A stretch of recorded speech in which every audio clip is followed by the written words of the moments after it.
Welcome to the Infinite Wealth Podcast. I'm Cameron Christensen, along with our co-host Anthony Faso. We just wrapped up our interview with Jack Bosch, the land profit generator. Anthony, what is a takeaway or two that you had?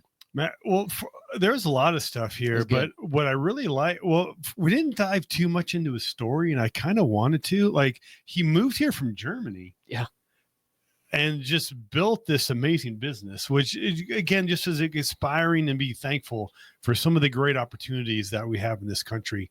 And as far as what he had talked about, I would say we look at all of our clients that have seen success. Mm-hmm.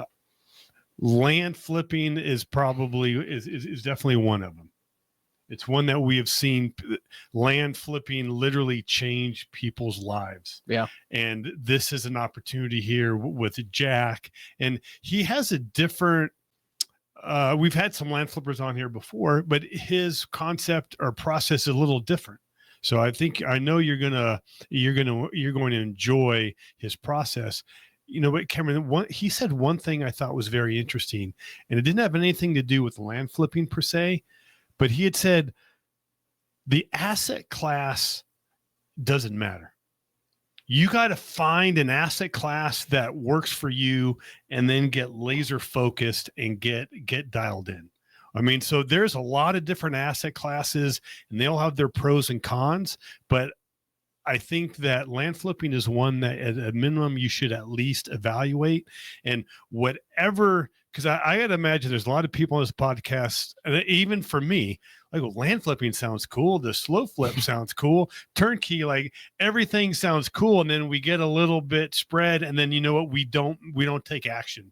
And I think the biggest takeaway is you got to find something, and then you need to take action and pursue it. Well Cameron. Great interview. To echo what you said a minute ago is, I asked him a great question. You did? Yeah. At the end about being able to pass this business on to the next generation. And man, he started talking about entrepreneurship and he absolutely lit up. Great response. Make sure you guys stick around and listen to his response. I won't ruin it, but man, he got really passionate about entrepreneurship at the end. The thing that I was going to make note of is that he again noted that this business model is 100% virtual. And so he said that this appeals, right, to a lot of people that are working or want to work outside of the city. That's a lot of the people that are buying properties, but I also think it appeals to a lot of the people that may actually do this business.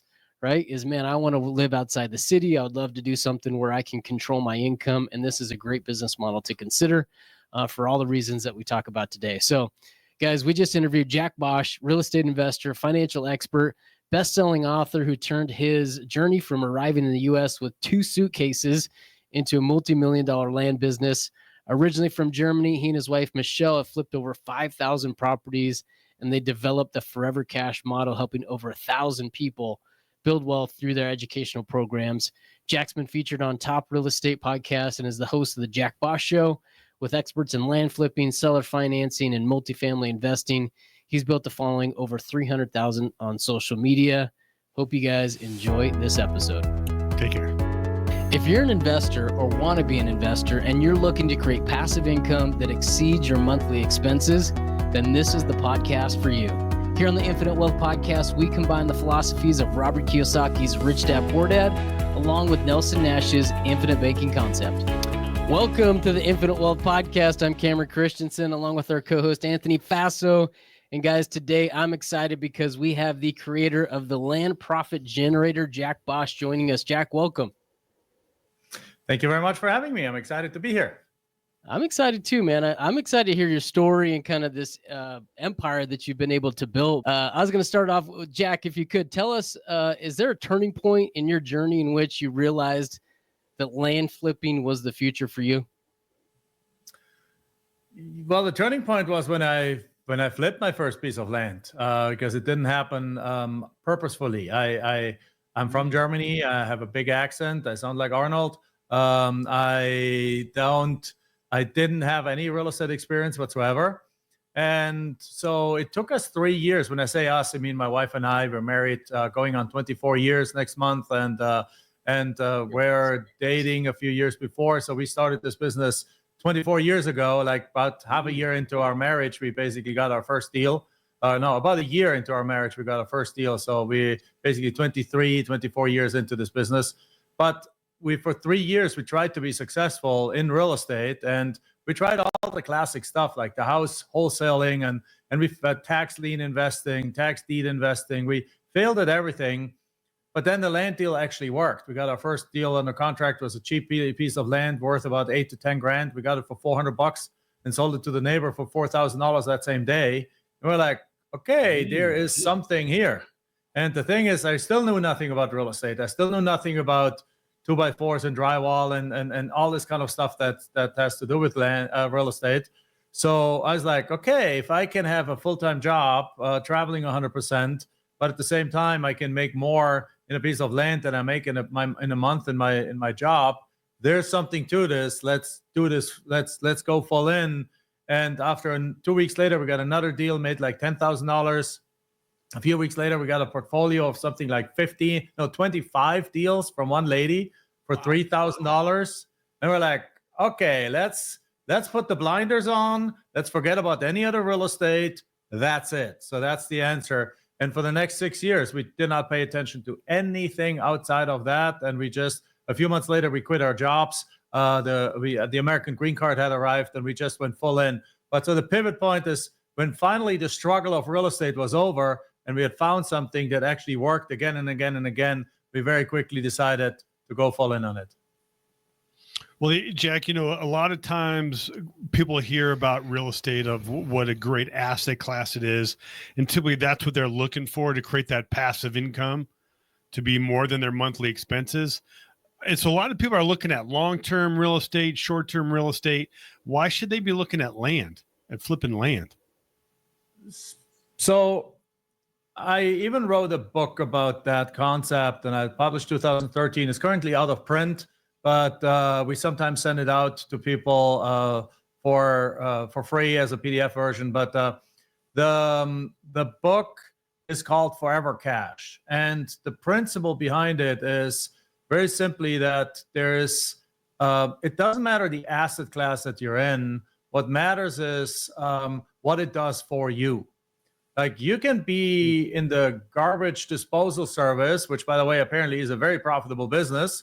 Like, I live in Phoenix. There's the Waste Management Phoenix Open, where they're sponsoring like millions of dollars. And then I think the guy that started Waste Management is a multi-billionaire. So I guess there's money in trash. But the point is, and land is not trash. But the point is, it doesn't matter what you focus on. The first thing you need to do is you need to build a cash machine. And then you need to have that cash machine be able to fund your investments. And land is a fantastic cash machine because it actually provides cash in two different ways. One, what I call one-time cash. So in a book, I talk about that one-time cash. And one-time cash is basically cash that you work for one time and get paid one time. Typically, that's what you do. Like your uncle, like your teenager, your uncle asks you to mow the lawn. You mow the lawn, it's $50. That's one-time cash. You're done. You get paid once. There's no recurring income. But a land flip is also one-time cash. So you just flip a piece of land, you make 10 grand or 20 grand or 100 grand, you're still done. Any kind of wholesaling is one-time cash. There's nothing wrong with it. It's just if the check is big enough, it's a bigger quality than mowing your uncle's lawn, right? So, and then the second kind of thing, which is also covered by it, is that you can sell a lot of the land with seller financing, which what we like to do. And as a result, you build cash flow. And the beauty of land is that often you get the land for cheap enough that when you sell it, either right away or within, let's say, half a year, you have all your money back. So let's say you take a $50,000 property, you get to put it on a contract for $20,000. You sell it for $50,000 and you get a $15,000 down payment. Okay. So you have to pay 20 grand. So you pay 20 grand, you get 15 back. So you're out $5,000, but you're arranging for a monthly payment for the next 10 years of $500 a month. That means within 10 months, you get all your money back. So you have 100% return of investments in 10 months. That's a pretty good investment. That's better than having your money in your 401k or in the stock market or in the savings account. And then afterwards, it's pure profit. So you're now building 9 more years of not $500 a month in cash flow, which, by the way, is about the same cash flow than you get on a rental house. Most people talk about, oh, rental house, I get a $2,500 in rent, and I only have a $1,500 mortgage. I'm making $1,000. No, you don't, because after maintenance, after property management, after property taxes, and after all this kind of stuff, you're left over with, if you're lucky, $500. So that's most people don't see. And if that tenant moves out and leaves it damaged, now you have to spend 10 grand to fix that property up again, and you really have no cash flow. Ask me how I know that. In 2009, we started buying a bunch of rental houses, and right now I just sold my third last house in Omaha, Nebraska, where for the last 10, 15 years, we bought these houses for $50K. They rented for $1,000, and we paid for them cash with the money we made from land. And you're thinking, great, you're making $1,000. No, every year or every 2 years, one of these tenants moved out and left about $10,000 in damages. So you're making after property taxes and management, you're making $500, you're making $6,000 a year. After 2 years, you made about $10,000, $12,000, and then you have to pay $10,000, $12,000 to bring that thing back into shape to rent it again. And we had to do this again and again and again. We made no cash flow from these properties, but in land, you make cash flow. We eventually made money in Omaha because the values went up threefold. So we ended up selling them. So we made some equity. We gained some equity and then some appreciation. But in the land side of things, if you buy a property for 10 grand, sell it for 40 and getting a $10,000 down payment, you have no money in the deal. Or in the other example, you have your money back in 10 months. You have zero money in the deal. You're the lender. You're no longer the person. You're no longer the landlord. There's no, if they want to trash the property, they can trash the property. It's their property, right? You don't have any expenses. You don't have anything you need to do. It's just the purest form is cash flow, which in this case, what I call is temporary cash, because you can pay once, you do the work once, and then you get paid again and again and again, but not forever, for like 5 years, 10 years, 15 years. And then the last part of cash I call forever cash.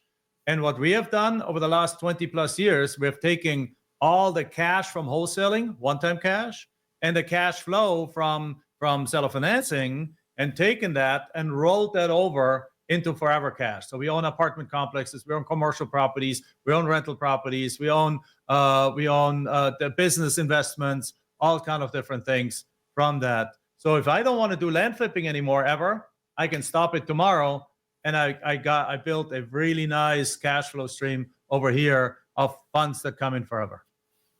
Are you ready to take control of your wealth and make your money work for you, not the banks? The infinite banking concept can help you build generational wealth, protect your assets, and create financial freedom. If you're curious if this concept works for you, let's talk. Let's get on a free discovery call where we can talk how you can use infinite banking to supercharge your investments. Don't wait. Your financial future starts now. I like it because you're building some cash flow now, and you're also putting in some assets. That is, I like the forever cash flow. I mean, because I tell you, one of my concerns is inflation, but that's one of the reasons why I like real estate, because that will go up with inflation, as will your rents. Jack, when I hear land flipping, I would tell you, when I first heard this concept, like I thought of like a commercial, plot of land, like that would cost millions of bucks. Okay. But can you kind of enlighten Cameron on really what sort of land you're referring to? Yeah, let's enlighten Cameron or both or whoever. Yeah, let's enlighten Cameron. Thank you, Jack. Good luck, though. We don't have enough time to fully enlighten them, but just like a little spark. Little spark. Okay. So that's just the thing. Like I always talk about, there's a few myths around land. Yeah. One of them is that land is super expensive and risky. And you know what? That is actually true if you focus on the huge parcel of land that you need to take through entitlement, or that big lot next to the ballpark that's 5 acres, and that you have to pay $50 million for, and then you build a big residential tower on it, and the moment the tower is ready, the market crashed and you lose it, right? And you can't fill it up and so on. That's high risk real estate. It's high return real estate, but it's super high risk real estate. That's not what we're talking about here. What we're talking about here, our favorite kind of properties are three kinds of different pieces of real estate. Number one, it's infill lots. So think about a street, 35 houses, one empty lot. So that empty lot, if that neighborhood is a middle of America neighborhood, $300,000 to $500,000 house prices, then then the moment you get this thing, you don't even need to get this thing on a deal on a dirt cheap. You can get it for 70, 80 cents on the dollar, like from a motivated seller. You can immediately pick up the phone, call 5 builders in that area, and they'll buy it from you for full market value. Say that lot is worth $100,000, you get it on a contract for 75. You have it sold tomorrow for $100,000 from a builder to a builder. Second kind of property we're focusing on is properties that are like 1 to 10 acres in the path of growth, meaning right outside of larger cities, like 10 minutes, 20 minutes driving time. We love those because, again, they're typically worth, you can start them in the $10,000 range, but we like to be at $30,000 and up. And that's also what sets us apart to other people in the industry that teach the same thing. A lot of them, they go to the bottom end of the market. Like a lot of them try to focus on taking like my first deal. Take an $8,000 property, get it for $400, sell it for $4,000. That's a solid method. Just in today's market, that method doesn't work very well because the bottom is kind of like, it's not attractive in the land market right now due to inflation, due to the economy and overall, but mostly through inflation. The people that make a lot of money, they don't want the $10,000 piece of land. They want something bigger, something nicer, something representative. So the only people that can afford a $10,000 or $5,000 piece of land are typically the people, or want it, are typically the people who can't afford anything else. And unfortunately, they have been wiped out financially in the last few years because if they don't even have $5,000 to pay their property. They have the ability to put $500 down and pay $100 a month, and they don't, even that $100 a month is they don't have it. They don't have enough money to know how to put money into the gas tank. When eggs went to $8 a dozen, when milk doubled, when groceries doubled, when everything like went so much up. Like if you're making $2,000 a month and you're paying $1,000 in rent and you have a car and you have a family, you got no more money left. You're wiped out. So about $30,000 and up, that's where the nice land starts. That's where a nice couple of acres, 20 minutes outside of town starts. And those kind of properties we love selling to basically to the people that work from home. Like sometimes we have a coaching business now. Sometimes when we do a webinar, I ask people in the audience, like, who would love to have their own 2 to 5 acres, 20 minutes outside of town, build your dream home there, have chickens and have some dogs and have whatever you want and have space, be at peace, have trees around, but still be in town in 20 minutes. And like half of the people, like me. So in other words, we're not dealing with the $10 million lots, which is high risk. We're dealing with these totally usable 20, 30, 40, 50, $100,000 lots. We go all the way up to $1 million, but typically it's $30,000 to like $300,000. It's our real sweet spot in market value. And those are these infill lots. They're the lots in the path of growth. And then lastly, it's like the 20, 40 acre mini ranches, as I call them, a couple of hours away from town. And in rural America, those are cheap too. They're often, these lots are worth $50,000, $70,000, $100,000, but they're very attractive to the RV crowd, to the guy that has the F-250 and the big $300,000 trailer behind it. He doesn't want to put it into an RV park. He wants to have his own ranch, right? So these are the properties we're selling. They have millions of buyers in the wings. These buyers are affluent. They have money. We're staying away from the cheap land where you really in the current market can't sell it from the super cheap land. But we're selling that $30,000 to $1 million range, with the sweet spot being $30,000 to $300,000, which is a little bit different than others. And then lately we have also expanded to land development, land splitting, land, all these kind of things we can do too, which also separates us from others. But the difference is, no, it's not that big $10 million development deal that takes 3 years to get through the city process. That stuff is exhausting, highly profitable. I'm actually working on one right now. We bought it. We have it under contract for $1.7 million. Once it's fully entitled, it's going to be worth about $8 to $10 million. So we're looking at making like $6 to $8 million on that deal when it's all done. A couple of partners, but the three of us together.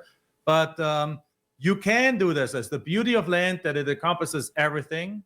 We teach everything because we do everything, but as long as it has to do with land. But the sweet spot is usually those 30,000 to 300 or $1 million kind of lots that you can wholesale quickly. You can sell a finance quickly. Where we're in a B2C, where a buyer is just an end user that wants to use the property for his own enjoyment. Jack, how competitive is that space, the 30 to $1 million kind of lot size? Is there a lot of other individuals out there doing the same thing? Well, it's more competitive today than it was 20 years ago when we were literally the only people in the country with perhaps 4 other companies doing this.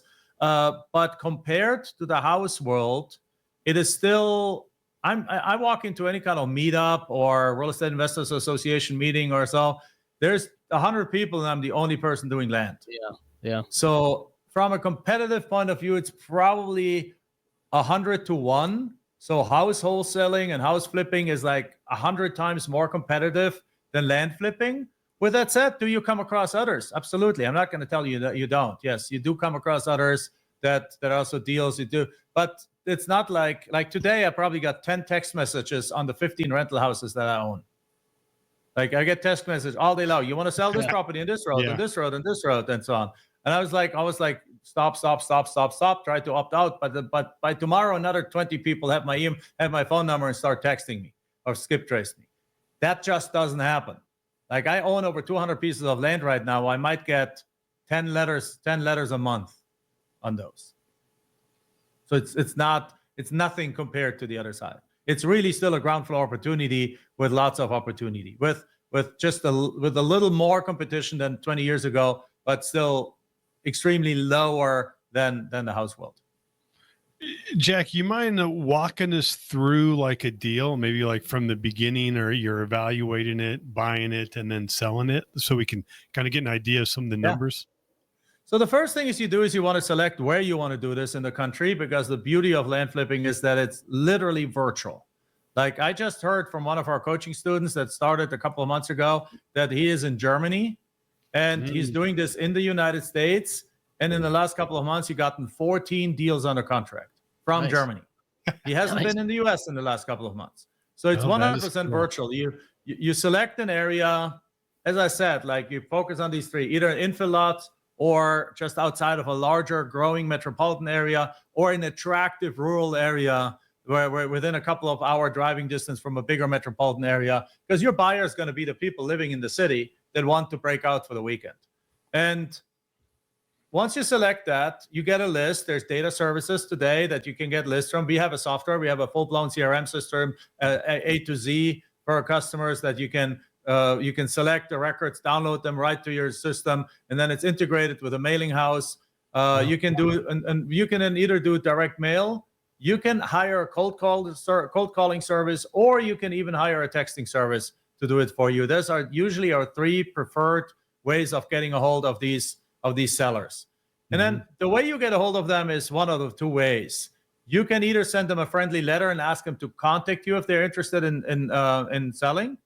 That's our typically first way when we go into a new area. We go like, hey, friendly letter, want to sell, and then we get about 2 to 3% of the people that we send a letter to call us back and say like, yeah, I'm interested in selling. What do you got? And then you have a little conversation with that. You can outsource that to the mailing house to a call center too. Or right now we're about to figure out, we're in the process of fine tuning how to actually use AI as a call center, that the people call and then you have an AI agent actually take the phone call and answer it, because it doesn't really take a human being. It's usually minimum wage call centers anyway. So an AI is actually probably sometimes actually more sophisticated and friendlier and better in answering those questions. It's incredible what AI is doing right now. And then, or the other option is, and then after that, you figure out that the value is, we'll get to that in a second. Or the other version is, and then you make an offer. The other alternative is that you go straight out of the gate with an offer. We call that a blind offer. Typically, we like to do that mostly in areas we already know. Because the challenge with a blind offer is that you got to do value research before you even know if that person is interested in selling the property. Yeah. So if you want to contact 1,000 people, the best way to do that is in an area where the 1,000 lots that you want to make an offer on are all kind of the same. So if it's a flat area, a neighborhood, like a big piece of a big plain field with a bunch of houses and a bunch of empty lots, and they're all like 1 acre in size, and they all have utilities, and they're all kind of worth the same, well, then making blind offers is really simple, because you figure out what 10 of them are worth. You say, okay, it looks like they're all worth the same. They're all worth 50 grand. Let me make a $20,000 offer and just send it out. So that's the two ways we get there. Now with valuation, again, that's usually a question I get is, how do you figure out what they're worth? Yeah. Mm-hmm.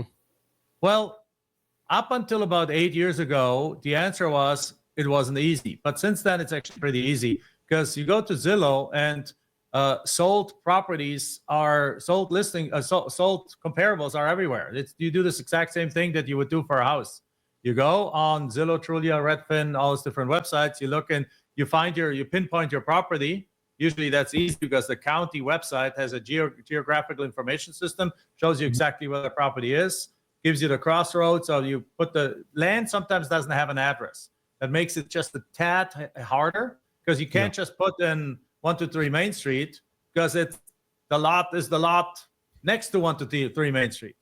Well, what you can do is, like, if there's a house next door, you take the house address, put it into Zillow, and then look at in that area, switch over to land only, and then see like, oh, well, in that neighborhood, I see this lot is an acre sold for 55K. This one sold for 57K. This one sold for 53K. All in the last few months, I'm done. I got my value. Right? There's a few other ways. You can adjust for size. You can do a few other things, but usually that's the way you value it, and then you make your offer. Now again, what we like to do is we don't like to buy from people that want market value, because there's no money for us. Although some of more advanced ways that we teach, you can buy something for market value, and then perhaps split it. Like if a property as it is worth 300 grand. You can buy it for 300 grand and then split it into 5 lots. And now each of the 5 lots is worth 125 or 120. So now together, they're worth 600. Right? So when the people that work with us, we have a network of lenders and investors. They're like, then if they need 300 grand, they're probably 2-3 days later, they have the 300 grand to buy the property, split it, and then put it back out on the market. They might have to do a profit split with those investors, but it still is a way to do it. So we're doing some advanced kind of stuff. We're doing some creative finance. We don't just have a cookie cutter kind of take a $5,000 property under contract for $5 grand and sell it for $500,000, sell it for $5 grand with 500 down and 150 per month. Other people in the industry do that. We do that too, but it's only one out of probably 15 different ways that we deal with land. But anyway, so yeah, I don't know if I answered your question. No, you did. A tangent, I think. No, that was good. The question I had for you is kind of 2 parts. One is realistically, how much money does somebody need to get started, and how long does it take to kind of get the business up and running? The money depends on the goals. So if you want to get one deal, but usually we like to say that people should have at least about $5,000 to market, follow up, have a little bit standing power, because the deal is often in the follow-up. Like one of the things that probably where the market has changed the most in the last 10 years, or even in the last 2-3 years, that people are more and more distracted. It's not that they don't want to sell, but they're busy. Yeah. Like they're busy. They have 2 kids. They need to bring them to soccer to thing. They don't have time. Then the dog eats the paper or thing, or they have your offer on the table and then they misplace it, or the spouse throws it away. And if you don't follow up, you lose out on probably 60-70% of the deals that you can get. Or in other words, by doing follow up, you can triple, quadruple the amount of deals that you do. And so you need a little bit time for that. You need a little bit of systems for that. But then best example is one of our students sent out 1,800 letters into an area and got one deal out of that. That's pretty average. 1,800 letters, a deal. It's actually in the lower average, but it's just fine. Then he did a follow-up, and he gotten 11 more deals under contract from the follow-up. Wow. Now, that's a little extreme, but it's not the norm. But it would be very typical that to take that from 1 to like 4. Yeah. And get that accepted. And so $5,000, and I would give it about 3 months to really be making sure that after 3 months, you should have at the very least something under contract, if not sold already. So I would think. No, so I'm hearing $5,000 is like a minimum. Like, what would be like recommended to somebody is, well funded? Well, if you're well funded, you still you want to one thing if you do this on your own, but we just released a program in our organization for a coaching program where we actually give people where we do the marketing, we get the leads, we vet them, and then we give those leads directly or those deals directly to the people that start with us. So that means they get to avoid right from the get-go. They don't even have to select the area they want to do deals in because we provide them the deals. They don't have to go download leads. They don't have to go send out direct mail or anything like that. They don't have to go. They literally start at the point where the lead is ready to receive an offer. So in that scenario, things can happen very, very quickly and so on. But if they want to start this on their own, then usually we ask them to do like a test mailing, to pick like 5 to 10 different areas, then spend about probably $3,000-4,000 sending out direct mail or cold call in these areas to see where do you get the best results. And then after that, and the areas you get the best results, that's when you then double and triple up. So in that case, we want to have probably $10,000, $15,000 to really go full in. It's not a high stakes kind of thing. It's not like opening a franchise that costs you $300,000. Like I think Subway franchise costs $300,000, and the average Subway franchise owner then makes $67,000 a year. Yeah, that's not it. So it's a fraction of that, and then you invest in your systems. The ongoing charges are actually not very high. You basically you have you start with a virtual phone number and a virtual phone system. There's a bunch of services out there like Open Phone, Ring Central, whatever you want, and it costs like $60 a month to have 2 or 3 phone numbers. Usually we use one phone number for the sellers, one phone number for the buyers, and one phone number is also for the sellers to like renegotiate. So one goes on our letter, so it calls the call center. The second one is for the seller, it goes on our offers. So the seller calls us directly so we can renegotiate if necessary. And the third one goes in our listings, so the buyers call us. Each can be set up with a different voicemail system. So you basically have the right voicemail for the right kind of people. And or the first one goes to the call center anyway. And the call center itself, it might cost you $300 a month. And then you need a mailbox. You can use your home mailbox, but we prefer using what's called a virtual mailbox. And a virtual mailbox is basically you go to Anytime Mailbox, or you just Google virtual mailbox Detroit, virtual mailbox Chicago, wherever you want to have it be. And there's hundreds of services. And that's like $20-30. They receive the mail for you, they scan the mail for you, and you access your mail online. That means, again, you can be location independent. If you have your phone system on your phone as a secondary phone number, you have your mailbox virtual access, you have a service that does direct mail for you, you have a call center that takes the phone calls for you, you can be anywhere in the world doing these deals. Thus, the German that has 14 deals under contract in a couple of months. But if you add this all up together, if you're doing this in a solid basis, your main operating cost should not be more than $400 or $500 a month, plus the actual cost of the mailings. And even that can be cheaper. If you want to go the texting route, you can text way cheaper than you send mails. You can do cold calling to some degree cheaper than you do mails. So mail is most expensive. It's my favorite because it allows me to be most hands-off, allows me to go for dinner with the family while these letters arrive. Then the people call the call center. The call center uploads it to my software. I come back from dinner with the family, and you see, 5 more people have called. Great. Then when the family's asleep, I do my offers, upload them, send them out, and have the mailing house send them out for me, and and then the next day I spent with my family again.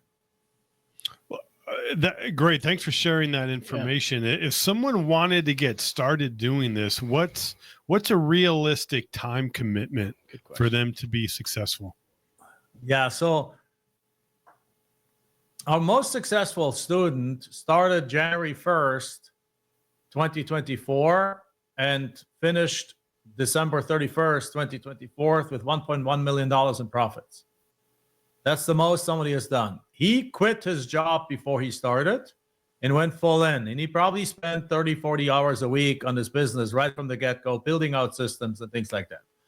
With that said, one of our coaches, Aaron, does probably about 60 deals a year, 50 to 60 deals a year with an average profit of probably $15,000 to $25,000 a deal and some higher.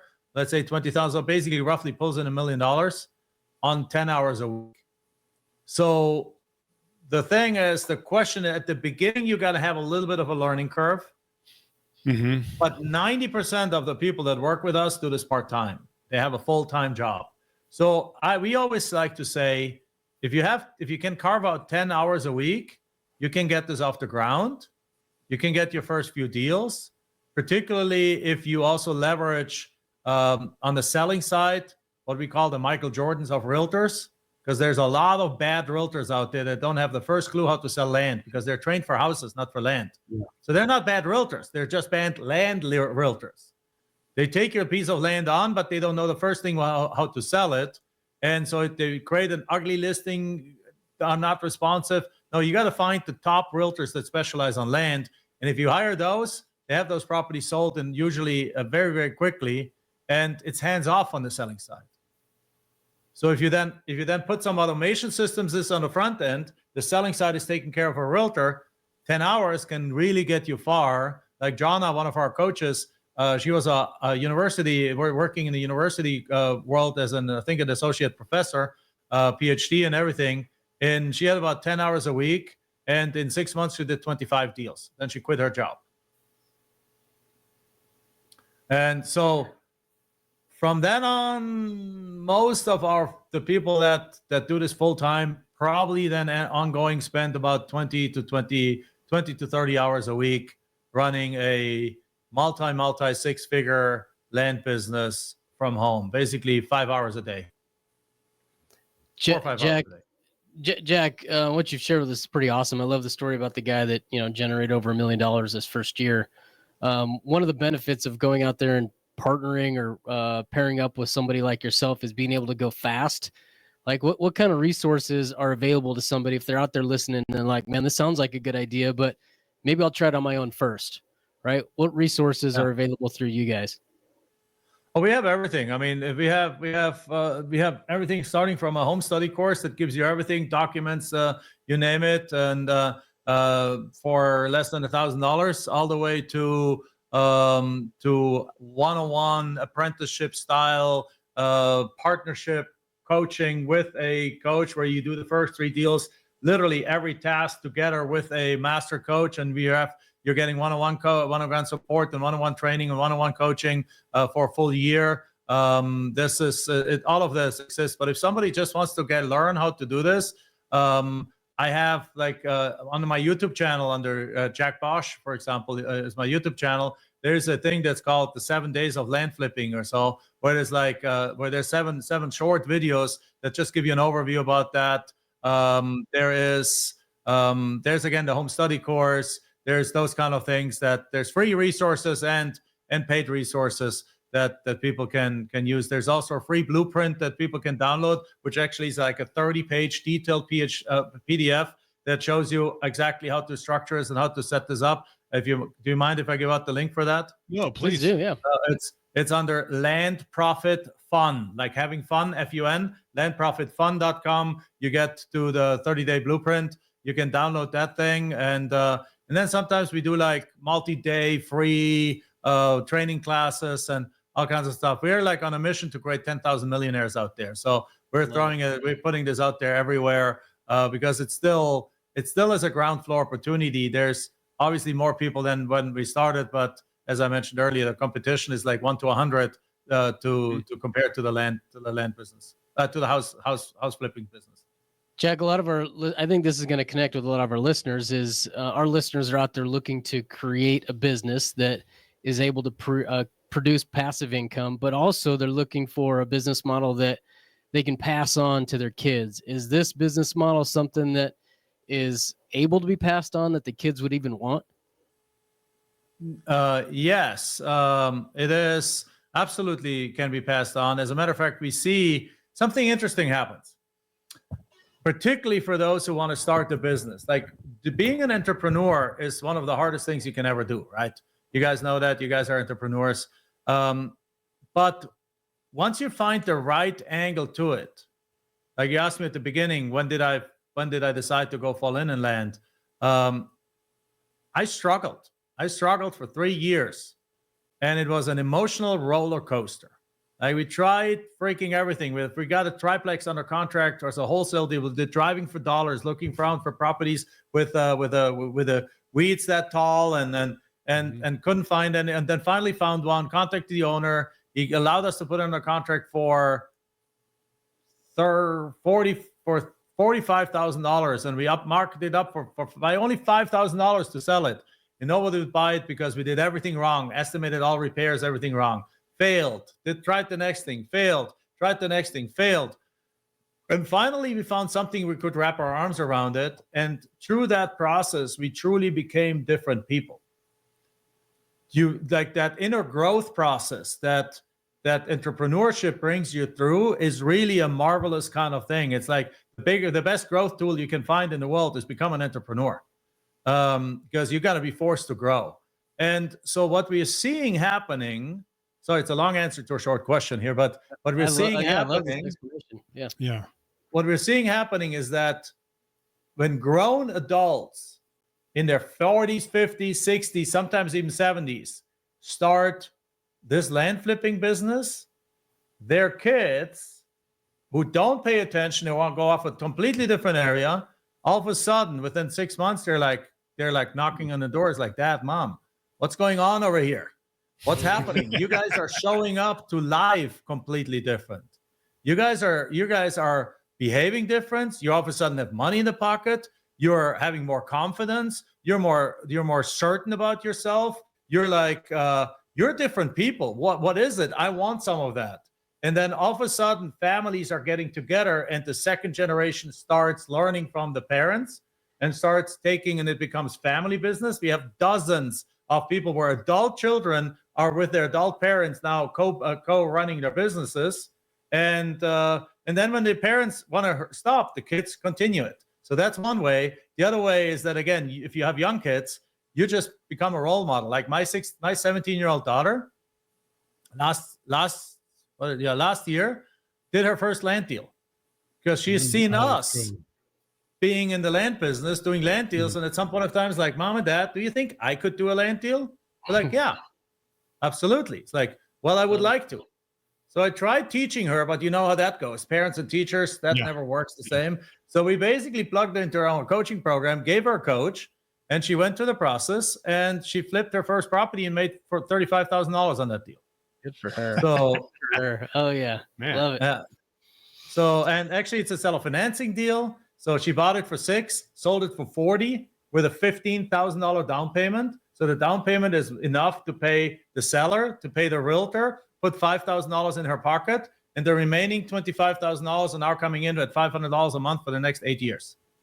Man, it's passive income at its finest. Yeah. What'd you say? She's 17? She was 16 at the time. She's 17 now. Yeah. Love it. So yes, it does put families together because of how it changes the lives of the people who are doing it. And that becomes extremely attractive to those around them because they start showing up in life completely different and start having other options and just living a completely different life. Jack, man, I love this interview. Really appreciate you sharing this. I know our listeners are going to be excited to hear about it, but where can they contact you? You gave us one link. If you wouldn't mind giving that one again, and then any YouTube channels or websites that they can find you at. Right. So the link is Land Profit Fun, like fun, F-U-N. So there's no D at the end. It's not fun. It's fun, like having fun. Landprofitfund.com. And then I have my own podcast called The Jack Bosch Show. Very humble, I know. It's just simply called that because I want to talk about all kinds of stuff. Of course, we talk a lot about land, but we also talk about other things, entrepreneurship, real estate, and so on. So I didn't want to lock myself entirely down. So that's The Jack Bosch Show. I have a Jack Bosch on YouTube. It's my channel. If you actually want to see my daughter on our podcast too, my wife and my daughter also have a podcast together. It's called Becoming Wealthy with Michelle and Sophia Bosch. So but that has nothing to do with land. It's interview. I'm just giving them a shout out because they're doing a fantastic job in their podcast too. And Cam, you know what someone could also do if they want to learn more? What's that? Well, we are going to be doing a joint webinar with Jack, right, where he can explain, where he can share his screen, do a little deeper, and then Cameron and I will talk about how you can layer that with infinite banking to improve those results. We're still pinning down the date. However, we will put a link in the show notes for you to sign up to get more information. So once that is announced, we'd love to see you on the webinar. And then you can ask Jack questions as well. Exactly right. And infinite banking is actually a great strategy to tie in with land flipping, because think about it. Like even on a deal that if you have to use $10,000 for a land deal, but then you convert that into $500 a month in cash flow and get your 10 grand back very quickly. Now you've basically created a power way to fund and turbocharge your infinite banking account. And it's a very powerful combination. Actually, one of our coaches is an avid infinite banker. I'm in that business. I'm using it for a lot of these things. So it's a great combination to do those two together. Awesome. Thanks, Jack. Jack, thanks for joining us today. Appreciate it. Thank you for having me. Go make it a fantastic day. Take care. If you like this video, I know you're like this one. And if you want to learn how investors use infinite banking to increase their returns and lower their taxes, check this out. And if you have some questions and want to see if infinite banking is for you, hop on a discovery call with us. Link for that will be in the description.